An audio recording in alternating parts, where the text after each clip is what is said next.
Olá, eu quero refletir um pouco com vocês a partir do texto de Isaías, capítulo 59, versos 14 e 15, embora o meu contexto mais imediato seja todo o capítulo 59, mas eu vou destacar os versos 14 e 15. Pelo que o direito se retirou e a justiça se pôs de longe, porque a verdade anda tropeçando pelas praças e a retidão não se pode entrar. Sim, a verdade sumiu, e quem se desvia do mal é tratado como presa. O Senhor viu isso e desaprovou o não haver justiça. Bom, meus irmãos, deixa eu tentar localizar um pouco o contexto desse texto de Isaías. Mas, antes de chegar lá, façamos uma breve introdução. Um dos grandes problemas do ser humano, sempre, em todos os tempos, é a inversão de valores. Após a queda, isso se tornou algo muito natural. O que significa essa inversão de valores? Menosprezar o que realmente importa, em detrimento de assuntos secundários, irrelevantes e até mesmo degradantes. Numa sociedade que prima por tal inversão, a mentira será sempre privilegiada. O sucesso a qualquer custo é bem visto. A vitória em detrimento de valores morais e éticos é saudada como sendo a manifestação de uma mentalidade moderna e pragmática. Isso significa que o que importa é vencer. Quando olhamos com mais vagar a situação de Judá, e mais especificamente a de Israel, no 8º século a.C., vemos uma sociedade inteiramente corrompida, que em termos de pecado, nada deixa a dever à nossa sociedade civilizada. E diga-se de passagem, a recíproca também é verdadeira. Aqui nós vamos nos deparar com uma inversão de valores em Israel. E esta inversão é figuradamente descrita por Isaías. Ai dos que ao mal chamam bem e ao bem mal, que fazem da escuridade luz e da luz escuridade. Põem o amargo por doce e doce por amargo. Isso está em Isaías 5, 20. O fato é que a cidade se corrompera. Antes, ela não era assim. Nós encontramos Deus dizendo por meio do seu profeta: como se fez prostituta a cidade fiel, ela que estava cheia de justiça, nela habitava a retidão, mas agora homicidas. Isaías 1, 21. Judá está rica, porém corrompida pelas influências estrangeiras. Um resumo disso pode ser encontrado em Isaías capítulo 2, do verso 6 ao verso 8. Judá seguiu o exemplo de Israel. Também Judá não guardou os mandamentos do Senhor, seu Deus. Antes andaram nos costumes que Israel introduziu. Isso está em 2º livro das Reis, capítulo 17, verso 19.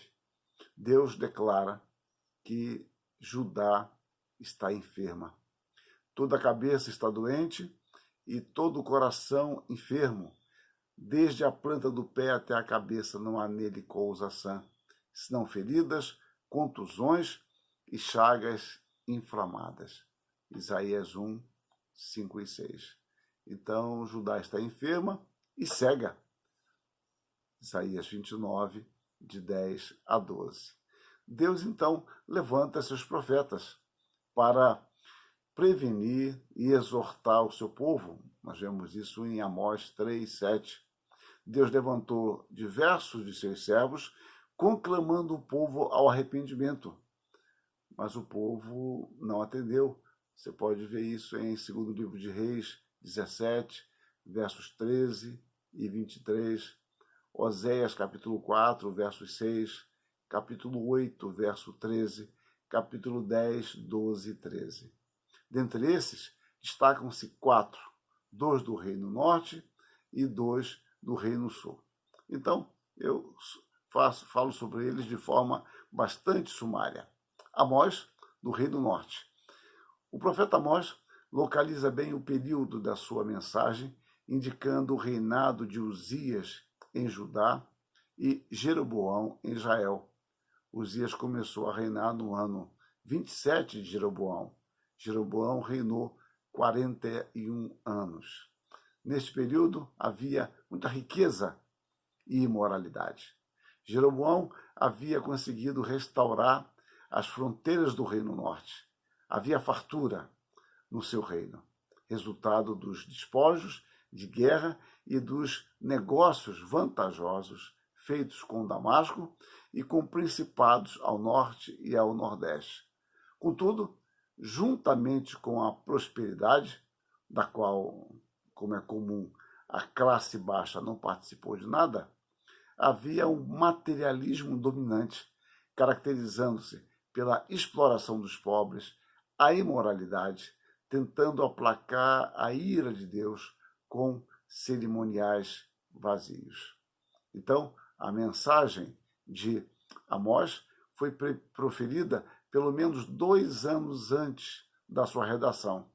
Agora, após o terremoto que fora predito, ele relembra o que aconteceu e mostra que ainda está por vir.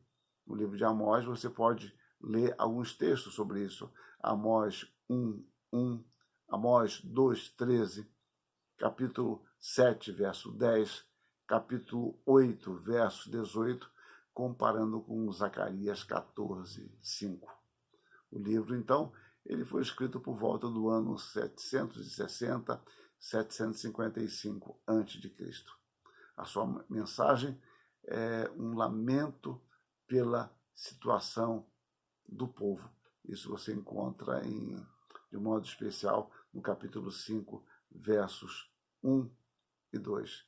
Então, o verso 2 tem uma métrica que é típica dos cantos fúnebres. E a escolha dessa métrica certamente dá testemunho da tristeza, da angústia do profeta diante do que as suas palavras estão predizendo. Ou seja, ele diz coisas terríveis que Deus disse para ele dizer. Deus o inspirou quanto a isso, mas não é a mensagem que lhe agrada. O outro profeta contemporâneo é Oséias, também do Reino Norte. Oséias foi um profeta, como eu disse, do Reino Norte, tendo profetizado em meados do 8º século, pouco depois de Amós. Amós havia anunciado o juízo de Deus sobre Israel por meio de uma nação inimiga. Oséias identifica o inimigo como sendo a Assíria. No primeiro momento de seu ministério, havia uma prosperidade de Israel e Judá comparável apenas ao tempo de Salomão. No entanto, como eu já fiz menção, a vida espiritual, moral e social de Israel era muito baixa. Este livro, ele provavelmente foi a conjugação de várias mensagens do profeta ao longo do período de 750 a 723 a.C. Vemos agora o terceiro profeta, sendo este do Reino Sul, Miqueias. Miqueias era um homem rústico, tendo um ministério mais rural. Miqueias profetizou entre o ano 750 e 686 a.C., durante o reinado de Jotão, Acás e Ezequias, sendo o contemporâneo mais novo de Isaías e Oséias. Então, ele profetizou mais provavelmente entre o ano 740 e 720 a.C. E o quarto profeta desse período, também do Reino Sul, é Isaías. O nome Isaías significa o Senhor é salvação ou o Senhor deu salvação. Então, o ministério dele se constitui em algo que realça o significado do seu nome. A sua pregação tem como tema de que somente o Senhor salva. Isaías, filho de Amós, de quem não temos maiores informações, viveu na corte em Jerusalém durante o reinado de Uzias, Jotão, Acás e Ezequias, tendo sido chamado para o ministério no ano em que morreu o rei Uzias. Você vê isso lá em Isaías 6:1. Ele era um homem culto, profetizou provavelmente entre os anos 740 e 701 a.C. Isaías anuncia o perigo iminente da invasão assíria. Contudo, os seus contemporâneos não queriam ouvir, zombavam dele. Vejam Isaías 5:19. O fato, meus irmãos, é que esses 4 profetas, ao mesmo tempo em que convocam o povo a retornar a Deus, eles descrevem a situação de pecado em Israel. Por meio desses profetas, temos um quadro descritivo bastante grave dos pecados de Judá e Israel. E nós podemos juntar os livros de Isaías, Amós, não é isso? Isaías, Amós, Miqueias, podemos ajuntar esses livros e ter uma visão mais clara da situação de Israel. Então nós vemos que os pecados dos habitantes de Israel eram amplos. Você pode observar isso em Oséias 4:2. Deus está profundamente aborrecido com o seu povo eleito. Por isso, Deus diz que o disciplinaria. Amós 3:1 e 2 e o verso 14. O ponto capital da questão estava no fato de que eles rejeitaram a lei de Deus e não guardaram seus estatutos. Portanto, não agiam retamente. Transformaram a mensagem de Deus em algo amargo, atirando-a ao chão. Está lá em Amós 5:7 e pode ser comparado com Amós 6:12. Então, lemos em Amós agora 2:4. Rejeitaram a lei do Senhor e não guardaram os seus estatutos. Antes, as suas próprias mentiras os enganaram e após elas andaram seus pais. E novamente, eu vi Amós 2:4, agora Amós 3:10. Israel não sabe fazer o que é reto, diz o Senhor, e entesoura nos seus castelos a violência e a devastação. Portanto, meus irmãos, falta entendimento ao povo de Israel. O vinho e a sensualidade tiram o entendimento. Deus diz que a ruína vem dele mesmo, vem do próprio povo. Esses profetas, então, vão descrever a situação reinante. E eu classifico aqui, eu não vou indicar as referências, porque isso ficaria muito longo e cansativo, mas ele descreve a situação reinante e eu classifiquei aqui na vida familiar, uma dissolução familiar. Os inimigos estão dentro da casa. Há uma imoralidade, pai e filho coabitando com a mesma mulher. Adultério, mulheres vaidosas e sensuais. Na vida social, política e econômica, eles gostavam de festas, bebedeiras e aparente alegria. Contudo, eles não percebiam os feitos de Deus. Havia então uma corrupção generalizada. Entregaram-se à embriaguez e sensualidade. Eram ladrões mentirosos, maliciosos. Havia desonestidade e ganância nos negócios, um coração falso, a exploração dos pobres pelos ricos proprietários de terra, insensibilidade para com o sofrimento alheio, a perversão do direito e suborno, príncipes, juízes e conselheiros e anciãos corruptos, leis injustas e opressivas. As mãos deles estão cheias de sangue. Há uma arrogância e uma suposta autossuficiência, injustiça de todo tipo, opressão e mais, fazem uma aliança pecaminosa com o Egito, pensando que o Egito poderia livrá-los de seu inimigo. Na vida religiosa, faltava discernimento espiritual. O povo, por não conhecer a Deus experimentalmente, não percebia a ação de Deus, a sua bondade, longanimidade. O povo estava como que totalmente dominado pelos seus pecados. E por isso, diz Oséias, ou Deus por meio de Oséias, não conhecem ao Senhor. Profetas e sacerdotes mercenários que fazem falsas promessas, embriagam-se. Eram guias enganadores, abandonaram a Deus, blasfemaram o seu nome, deixando de adorá-lo. Os supostos cultos oferecidos a Deus eram hipócritas, eram ofertas vãs, cultos distantes de Deus. As ofertas eram apenas mecânicas, não alteravam em nada o seu comportamento. Eles apenas gostavam do ritual. Os povos costumam ter seus lugares sagrados, marco de grandes acontecimentos ou da existência de grandes personagens.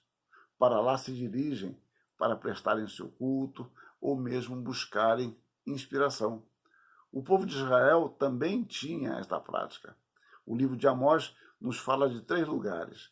Nos fala de Betel, onde Jacó teve uma visão de Deus, e conclui dizendo que Deus estava naquele lugar. Isso em Gênesis 28, 16. Aqui, Jacó saiu com uma nova perspectiva de vida amparada na promessa de Deus. Mais tarde, Jacó foi a Betel, lembrando-se de que Deus se revelara a ele anteriormente. E agora teve uma nova experiência. Deus lhe falara. Isso está em Gênesis 35, a partir do verso 5. Ele mudou o seu nome. Ele já não mais se chamaria Jacó, mas Israel. Betel significa a presença de Deus e o seu poder renovador. O outro lugar sagrado era Gilgal. Josué erigiu um monumento com 12 pedras após atravessar a pé enxuto o rio Jordão, e também ali os homens que nasceram no deserto foram circuncidados e o povo participou da Páscoa. Então, Gilgal era o santuário que proclamava a herança e a posse da terra prometida, de acordo com o propósito de Deus, de acordo com a vontade e as promessas de Deus. E o terceiro lugar sagrado era Beceba. Abraão fez aliança com Abimeleque e invocou o nome do Senhor. Abimeleque então disse a Abraão: Deus é contigo em tudo o que fazes. Isso está em Gênesis 21, 22. Aqui nós temos em Beceba o sinal da bênção de Deus. Continuando, então, a falar sobre a situação espiritual do povo, nós vemos que eles praticavam um jejum hipócrita, buscavam apenas os seus interesses. Diziam-se cansados de Deus, o desonrando. Deus mostra que o cansaço do povo era decorrente de sua idolatria. Juravam falsamente pelo nome de Deus. Deus estava farto e cansado disso. O homem enfada a Deus. Nós enfadamos a Deus quando pensamos que Ele é indiferente aos nossos atos, sendo, portanto, considerado injusto. Deus não aceitava a sua adoração. O povo rebelou-se contra Deus, entregou-se à idolatria, quebraram a aliança, chegaram a sacrificar seus filhos. Você pode ver isso em Isaías 57, 5, comparando com o segundo livro dos Reis 17, 17 e segundo livro das Crônicas 28, 3. Até Ezequias assumiu o reinado de Judá, o povo oferecia incenso à serpente de bronze que Moisés fizera no deserto. Vejam o segundo livro de Reis 18, 4, comparando com Números 21, 9. Quanto mais o povo era abençoado, mais sofisticava a sua idolatria. Eles aborreciam a instrução, desprezavam a lei, queriam ouvir ilusões, para tanto procuravam corromper os mensageiros de Deus. A mensagem profética era entendida como conspiração. Queriam saber a vontade de Deus, mas não para praticá-la. Havia uma falta de confiança em Deus. Buscaram auxílio no Egito e pacto com a Assíria. Isto de nada lhes valeu. Não reconheceram a salvação que pertence unicamente a Deus. O bezerro que construíram, tornando o seu Deus, seria levado cativo. Essa é a palavra de Deus. Eles não deveriam, então, confiar em mortais. Deus adverte o povo. Deus chama a atenção do povo. Deus, então, desafia o povo a, em aperto, buscar ajuda em seus ídolos. Já que vocês não querem minha palavra, não querem me ouvir, quem sabe os ídolos de vocês vão atendê-los. Isso está em Isaías 57, 13. O trágico de tudo isso é que a mensagem que eles não queriam ouvir era justamente a mensagem a que eles poderiam salvar, porque Deus lhes falava através do profeta. No entanto, eles não queriam que este profetizasse. Por meio de Amós nós lemos: certamente o Senhor Deus não fará coisa alguma sem primeiro revelar o seu segredo aos seus servos, os profetas. Amós 3:7. No entanto, o povo preferia alimentar-se de mentiras. Rejeitaram a lei do Senhor e não guardaram seus estatutos. Antes, as suas próprias mentiras os enganaram, e após ela andaram os seus pais. Isso está em Amós 4:1. E em Amós 5:10. Aborreceis na porta ao que vos repreende, e abominais o que lhe fara sinceramente. O povo, meus irmãos, não considera os feitos de Deus. No entanto, vemos que Deus não se esquece do seu povo. Deus fez tudo por Israel. Deus é quem os preservou. Deus é quem os consola. E Deus retardou a sua ira. No entanto, as consequências de seus pecados estavam evidentes na terra. Deus dava sinal do seu desagrado. Olhe lá Oséias 4:3. E por meio desse profeta, do livro desse profeta, ressoa a mensagem de falta de entendimento do povo. Você observa em Oséias 4, verso 1 e verso 16. Deus aponta para a insensibilidade espiritual do povo em se converter a ele. Então Deus mostra que a fome não adiantou, a seca não adiantou, a praga não adiantou, a peste não adiantou, a catástrofe não adiantou. E virá a condenação de Deus. Deus diz que puniria o seu povo usando os seus próprios inimigos. O terremoto seria, como foi, uma maldição de Deus. O povo seria levado cativo, Israel seria destruído, morreria tantos homens que 7 mulheres brigariam por um, se dispondo a sustentá-lo apenas para ter o seu nome. Ele os abandonaria, ou seja, Deus abandonaria o seu povo. Considerando tudo isso, Israel deve se preparar para se encontrar com o Senhor e prestar contas a ele. Está em Amós capítulo 4, 12 e 13. A partir do capítulo 56 de Isaías, de modo especial, o profeta descreve a decadência moral e espiritual do seu povo. No texto que lemos, Deus destaca os sofrimentos e angústia do povo. Esses sofrimentos e angústias se devem aos seus próprios pecados. Veja Isaías 50:1. Então, o pecado de Israel faz separação. 59:2. A mentira predomina em suas mentes, ações pessoais e públicas. Eles confiam no que é nulo. São ágeis para planejar e realizar o mal. Tudo isso está no capítulo 59. Eles seguem caminhos tortuosos. O profeta, compreendendo a mensagem de Deus e o que estava acontecendo, demonstra ter uma percepção clara dos fatos, fazendo uma confissão nacional. Espero, mas não alcanço a justiça, a luz e a salvação. As transgressões se multiplicam diante de Deus. Pelo menos parte do povo tem a consciência de seus pecados. Havia uma consciência de que ofenderam a Deus.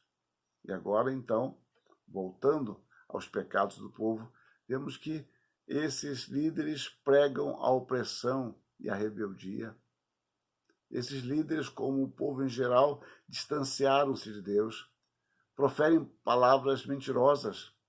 A verdade não se mostra mais, a verdade desapareceu. O resultado desse verso 14, no capítulo 59, é que todos os princípios de moralidade foram retirados da vida da comunidade. Pelas praças, onde eram instalados os processos judiciais e conduzidas as transações comerciais, a verdade anda tropeçando e cai. Ela não é mais tida em alta estima. E nos lares onde as famílias se reúnem, a honestidade não é admitida, foi banida. Assim, a verdade sumiu, não mostra mais o seu rosto. Todas as relações do povo estão moldadas pela mentira e engano. A prática da grande maioria determinou o padrão e critério da verdade. Você já não tem um elemento absoluto. O senso comum estabelecido pelos poderosos passa a ser o critério de verdade. O branco é preto, o certo é errado, a verdade é mentira, etc. A síntese disso está na frase: a verdade sumiu. Então, Deus mostra que ele não é indiferente ao seu povo, daí a sua desaprovação. Deus faz promessa conforme a aliança, prometendo a vinda do Messias. Deus tem pensamentos e caminhos diferentes para o seu povo. Ele o desafia a buscá-lo. Está no capítulo 58, de modo especial, versos 6, 8 e 9. Deus estabelece o caminho da restauração. A mão de Deus continua estendida. Deus deseja que o povo se arrependa, que haja uma mudança total de comportamento, haja uma conversão a Deus, que o povo busque a Deus sinceramente. E a promessa de Deus está envolvida neste caminho proposto por Deus. Deus promete cuidar dos seus eleitos. Capítulo 44, verso 2. Os que esperam no Senhor não serão envergonhados. Deus purificará o seu povo. Deus restaurará o seu povo arrependido. Deus nos perdoa. Deus salvará o seu povo. Dentro desse contexto que eu apresento, e eu quero concluir essa longa exposição, eu recebi agora cedo uma citação do texto de Isaías, capítulo 26, versos 20 e 21. E isso aplicando a nossa condição, a sugestão imperiosa de um isolamento social por causa do vírus que anda aterrando todo o mundo, ou boa parte do mundo. Vai, pois, povo meu, entra nos teus quartos e fecha as tuas portas sobre ti e esconde-te, só por um momento, até que passe a ira. Pois eis que o Senhor sai do seu lugar para castigar a iniquidade dos moradores da terra. A terra descobrirá o sangue que embebeu e já não encobrirá aqueles que o foram mortos. Esse texto, de certa forma, reflete a primeira Páscoa, lá em Êxodo, capítulo 12, versos 22 e 23, quando Deus diz que passaria punindo os egípcios. É preciso que tenhamos cautela, meus irmãos, na interpretação das Escrituras e na aplicação daquilo que estamos vivendo. A disciplina de Deus revela sempre duas coisas: o nosso pecado, que desagrada a Deus, e o amor de Deus, que reclama o nosso arrependimento e volta a Ele. Deus tem prazer na verdade e na justiça. Deus também tem prazer na misericórdia. Se hoje o buscarmos arrependidos de nossos pecados, rogando o seu perdão, Ele nos atenderá. Avaliemos o que de fato tem valor e estabeleçamos uma escala de prioridade em nossa vida. Não permitamos que um critério superficial e pecaminoso de avaliar os fenômenos pelo nosso gosto nos impeça de ouvir a voz de Deus, que nos desafia a uma atitude de correção e mudança. A verdade, conforme nos é ensinada nas Escrituras, deve ser sempre um desafio ao nosso aprimoramento. Não permitamos que ela desapareça de nossa existência e ideal de vida. O cristão não é desafiado a ter um padrão de verdade um pouco melhor do que a sociedade ambiente. Antes, um padrão que proceda da própria palavra de Deus. Busquemos a todo custo nos relacionar verdadeiramente com Deus e com o nosso próximo. Não permitamos que a verdade desapareça de nosso pensar e agir.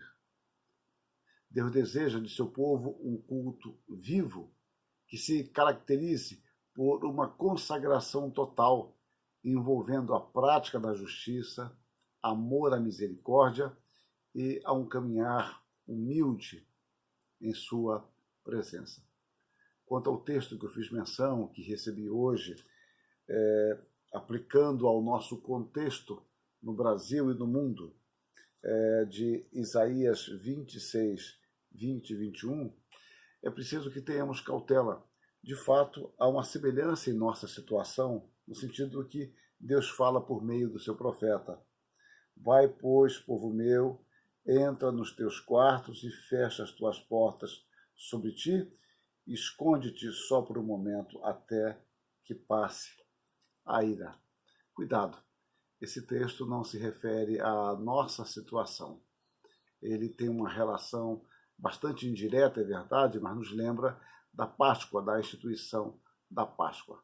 A orientação aqui desse texto é quanto a um futuro, quando Deus de fato restauraria o seu povo. E Deus, sem dúvida, faria pesar a sua mão sobre os ímpios. Os ímpios foram agentes de Deus na punição do povo de Israel pela falta de fé. No entanto, os ímpios fizeram o que fizeram porque queriam fazer e desejavam, mas Deus, como Senhor, na sua providência, se valeu de sua impiedade para punir o seu povo na sua falta de confiança e fidelidade a Deus. Mas Deus promete uma restauração futura. Este é um princípio que vale para qualquer situação. Deus é misericordioso, Deus é justo. Devemos aprender a confiar em Deus, a descansar em Deus, nos valendo das situações adversas para a purificação de nossa vida, para a confissão dos nossos pecados, para um teste evidente de nossa fé, no sentido de podermos confiar e descansar nas promessas de Deus. Portanto, agora é momento de ficar em casa. Fiquemos em casa. Mas este princípio não é um princípio que se aplica a todas as situações. Se aplicou, certamente, na Idade Média, de um modo especial no século XIV, com a febre, a peste negra, desculpe-me, a peste negra, ela proliferando na Europa, chegando a matar em torno de 30% a 40% da população, havendo cidades que 90% dos habitantes morreram. Talvez seja um princípio semelhante. Mas quando nós vemos na Segunda Guerra Mundial a Inglaterra sendo bombardeada, o princípio ali não era necessariamente ficar em casa. E foi assim que se manteve a igreja, a capela de Westminster, não a Assembleia. Não estou falando da catedral, melhor dizendo, não é a catedral onde houve a Assembleia de Westminster, mas a capela de Westminster, que é bastante próxima. pastoreada por Lloyd Jones. Muitos e muitos crentes afluíam para lá num perigo de bombardeio. E mesmo durante o bombardeio, o Lloyd Jones continuava pregando a mensagem do Evangelho. E a própria capela foi atingida em determinado momento, não durante um culto, mas durante a semana. Mas o fato é que ali havia um testemunho de fé, de confiança em Deus, e que homens e mulheres entenderam que mesmo com o risco de um bombardeio, eles deveriam ir à igreja testemunhar a sua fé. Isso serve de padrão, de paradigma para todos os fiéis? Não. Eles estavam errados quanto a isso? Também não. Em princípio, não havia nenhuma proibição quanto ao fato deles se dirigirem à igreja. Se houvesse, sim, eles estariam resistindo ao Estado sem um motivo justo, já que eles poderiam, como nós podemos, cultuar a Deus onde estamos, em situação talvez de maior segurança, em nossas casas, dentro de isolamento social. Podemos cultuar a Deus, servir a Deus sozinhos, com nossos irmãos, e podemos assim cantar, ler a Bíblia, orar, manifestar diante de Deus uma atitude de arrependimento, de consagração, de desejo de santificação. Ou seja, nós não precisamos estar no templo. Então, nós não podemos padronizar determinados comportamentos ou determinados textos bíblicos aplicando a todo e qualquer contexto, exceto princípios que valem para todas as circunstâncias. Deus é o Senhor. Ele é justo, Ele é misericordioso. E Ele cuida de nós. A sua promessa permanece. Deus é o Senhor da ciência. A ciência é um meio de graça estabelecido por Deus para trazer a paz, para restabelecer a nossa saúde, para prover alimentos, para prover o progresso de uma civilização. Isso tudo faz parte do governo de Deus. Nós aprendamos sempre a confiar no Senhor. Os meios dos quais Ele usa são recursos magníficos, mas esses recursos se tornam recursos porque Deus os abençoa. Portanto, descansemos em Deus. Não permitamos que a verdade suma, mas que a verdade de Deus esteja patente em nossa mente, dominando os nossos corações e nos orientando em tudo aquilo que tivermos que fazer. Que Deus mesmo traga paz a nós e nos console. Amém.